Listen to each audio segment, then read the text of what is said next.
Pierre Péchou, bienvenue au micro de Vers d'autres cieux, heureux de vous retrouver.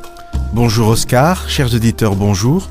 Je rappelle donc que vous êtes pasteur, vous êtes aussi conférencier, vous intervenez régulièrement à ce micro pour nous accompagner autour de réflexions tirées de la Bible.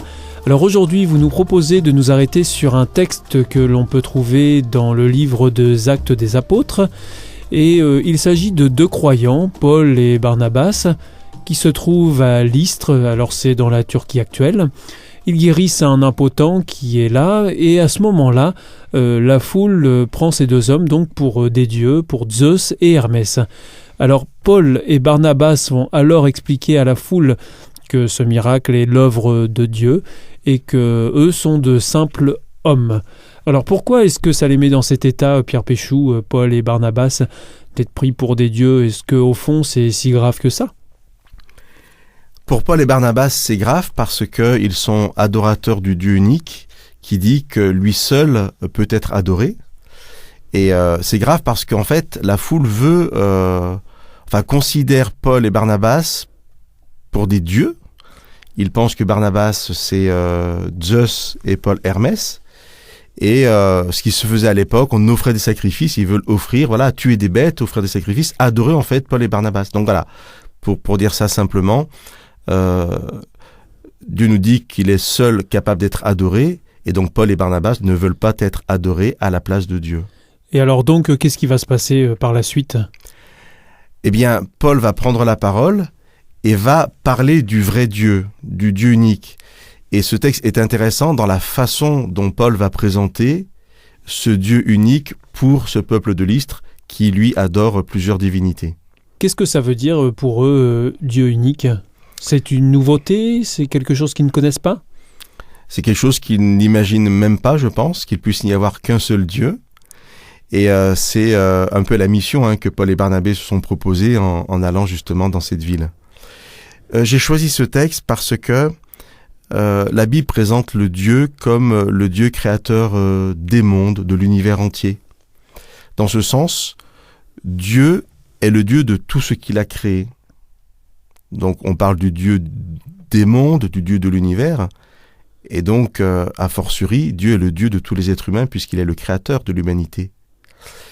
Quand je dis ça, je suis en train de dire que le Dieu de l'Ancien Testament n'est pas le Dieu des Juifs, le Dieu du Nouveau Testament n'est pas le Dieu des chrétiens, c'est le Dieu de tous ceux qu'il a créés, de toutes les populations, de toutes les nations sur la terre.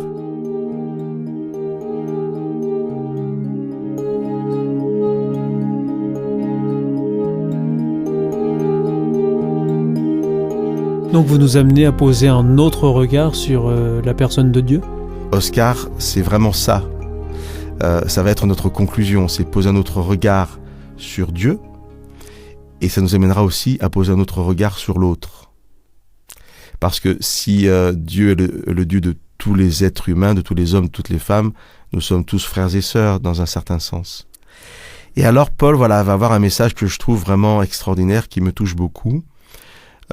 Paul va dire que dans les générations passées, en s'adressant à ces personnes, Dieu ne vous a pas laissé sans témoignage. Vous ne le connaissiez pas, mais Dieu, dans les générations passées, donc vos parents, vos grands-parents, et comme ça on peut remonter très loin, vous a comblé de nourriture et de bonheur, en vous donnant des pluies et des saisons fécondes. Et pourquoi ce texte me touche? Parce que on peut facilement imaginer que lorsqu'il y avait une saison féconde, une bonne récolte, eh bien, ça devait affermir ces personnes dans la foi dans leur propre Dieu. Moi, j'imagine facilement qu'à chaque bonne récolte, ces personnes allaient offrir des présents à leur Dieu. Et pourtant, Paul dit, mais c'était le Dieu unique qui vous bénissait. Donc il y avait erreur sur la personne. Il y avait erreur sur la personne, mais il n'y avait pas erreur de la part de Dieu. Dieu est un Dieu d'amour qui bénissait ces personnes, même si elles ne le connaissaient pas. Donc voilà, notre regard change sur Dieu parce que c'est pas un Dieu exclusif. Et là, j'aimerais vous rappeler un passage de la Bible du prophète Ésaïe où Dieu dit « Béni soit l'Égypte mon peuple, l'Assyrie œuvre de mes mains et Israël mon patrimoine. » Voilà, même l'Égypte, que souvent l'on oppose à Israël, est le peuple de Dieu. Mais comme je vous disais tout à l'heure, cela nous amène aussi à poser un autre regard sur l'autre. L'autre n'est pas celui qui adore de faux dieux. L'autre est celui qui est aussi béni par le vrai Dieu, même s'il ne le sait pas. Et nous sommes tous, de cette manière, frères et sœurs en humanité.